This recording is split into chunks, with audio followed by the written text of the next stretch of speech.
नमस्कार, आप देख रहे हैं पुलिस महानगर। तो आइए शुरुआत करते हैं आज की कुछ खास खबरों से।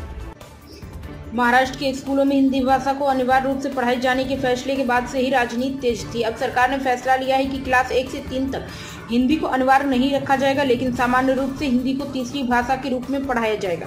इसके लिए स्कूल शिक्षा विभाग ने नया सरकारी निर्णय जारी किया है। सरकारी फैसले के अनुसार कक्षा 1 से त्रिभाषा फार्मूला अपनाया जाएगा। अगर कक्षा में 20 से अधिक छात्र हिंदी की बजाय अन्य भाषा सीखना चाहते तो शिक्षक इसे उपलब्ध कराएंगे या भाषा विषय को ऑनलाइन पढ़ाया जाएगा।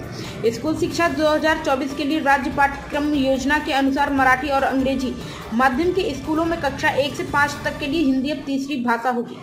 अगर ये छात्र हिंदी की बजाय तीसरी भाषा के रूप में अन्य भारतीय भाषाओं में किसी एक को सीखने की इच्छा दिखाते हैं तो उन छात्रों को तीसरी भाषा के रूप में उस भाषा को सीखने की मंजूरी दी जाएगी, बशर्ते स्कूल में कक्षावार ऐसे छात्रों की संख्या कम से कम 20 होनी चाहिए जो तीसरी भाषा के रूप में हिंदी की बजाय अन्य भाषाएं सीखने की इच्छा दिखाते हैं। पहली कक्षा से हिंदी अनिवार्य करने का निर्णय वापस देवेंद्र फडणवीस सरकार ने पहले फैसला लिया था कि पहली कक्षा से ही त्रिभाषा फार्मूला लागू होगा, जिसमें मराठी और इंग्लिश माध्यम के स्कूलों में तीसरी भाषा हिंदी अनिवार्य होगी।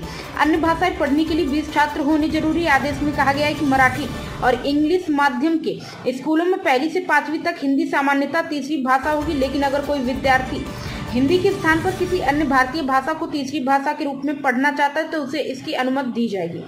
सभी माध्यमों के स्कूलों में मराठी भाषा अनिवार्य होगी। इस फैसले की क्रियान्वयन की जिम्मेदारी शिक्षा आयुक्त महाराष्ट्र शासन पुणे को दी गई। मराठी और इंग्लिश माध्यम के अलावा इन माध्यमों के स्कूलों में भी पहली से 5वीं तक माध्यम भाषा मराठी और इंग्लिश ये तीनों भाषाएं पढ़ाई जाएंगी। 6ठी से 10वीं तक कक्षा की भाषा नीति राज्य पाठ्यक्रम ढांचे के अनुसार होगी। अब तक की खबरों में बस इतना ही। ऐसे ही खबरों के लिए बने रहें हमारे साथ। तब तक के लिए नमस्कार।